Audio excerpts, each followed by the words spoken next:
Orbian was incorporated a little over 20 years ago, and it was founded by two of the largest corporations in the world, Citibank and SAP. And in many respects, this has defined the DNA of Orbian ever since. It's a technology-enabled financial services company. But I think one of the ways now to think about it as well, since we were taken private in 2004 and subsequently have evolved our ownership structure since then, a key differentiator for Orbian is not just that we are solely focused on supply chain finance, that sprung from the genesis of the company within a very strong parenthood, and that has now evolved into something that is now a very long-term, very well-established shareholder base that is no longer chasing valuations. It's not chasing an exit from the business. It is people that want to be invested in the business for the very long term. And this has a very important differentiation for us, because what it means is that our clients and our staff today are the most important for us. That clients tomorrow are important, but they're not as important as serving the clients that we have today. Honestly, I think our key differentiator is our management team, which I consider the most experienced in this industry. And the same actually is true for our staff. Due to our focus on supply chain finance and our staff retention, I think we have the most experienced staff as well, which is very important to our clients, as we allocate, for example, a relationship manager to a program, and that relationship manager stays in charge for lifetime. And that makes a tangible difference to our clients.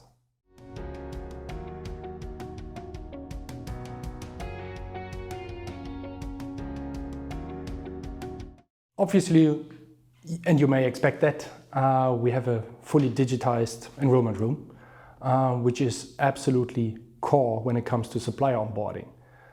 Having said that, we are not aiming for onboarding a supplier within 15 seconds, because it is absolutely important to us that anybody who deals with us, be it our buyer or our suppliers, know exactly what they're getting into.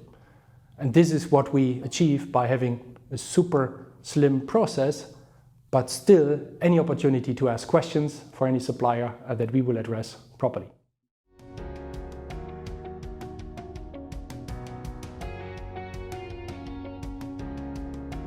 Orbian Tungsten Network was established a little over 2 years ago, and it's a joint venture between Orbian and the Tungsten Network, which is one of the largest fintech companies specializing in e-invoicing.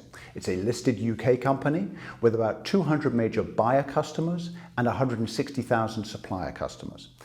Orbian Tungsten Network, the joint venture, is the dedicated and sole provider of finance across this network. It is an important tool by which Tungsten seeks to monetize the flow and to provide an additional service for the suppliers and buyers that are using its services.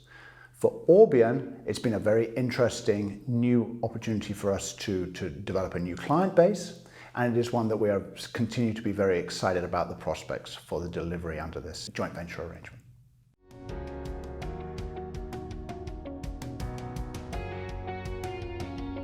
The development of the ECard is fundamentally important to us, because we know, and it's backed by studies that we did, that the eligibility of a program to a supplier and the enrollment process is the key success factor of any program. So with the card, we are now able to offer supply chain finance to suppliers that otherwise would not be eligible to a program. That's very important. And B, some of the suppliers that would not join a traditional program is willing to join a card-based program just because they do not have to assign their receivables, which again is a totally different story to any supplier.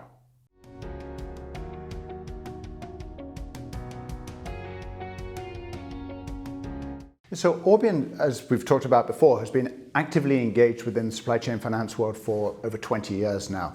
And over that period, we've evolved a very rich set of data about the behavior that exists between buyers and suppliers.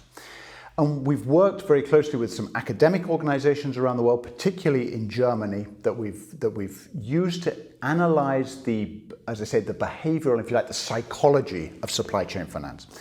And that's had some very interesting implications for us in terms of the way that we think about supplier enrollment, with the way we think about strategies for that. But one of the great developments that we were able to secure a few years ago, and that we have now rolled out, and that accounts for about 20% of our total business now, is actually what we call the fixed rate offering. So rather than the programs being priced based off LIBOR or other floating rate metrics, SONIA and other things that are evolving now, plus a spread, which is the way that supply chain finance programs are generally arranged. Instead, we offer suppliers the opportunity to lock in the rates that they will pay on the discounts that they have for periods of 1, 2, 3, 4, or even 5 years. This has very important implications for the facility with which buyers and suppliers can now negotiate the terms of access to the supply chain finance program. For us, it presents a significant array of risk management challenges because we have to manage interest rate exposure in an uncertain business environment, meaning that we don't necessarily know how much a buyer is going to purchase, how much the supplier is going to discount. But what we do have is access to this vast array of data that we've acquired over the last 20 years that enables us to create models that allow us to risk manage this position and deliver what is, quite frankly, an utterly unique proposition for both buyers and suppliers.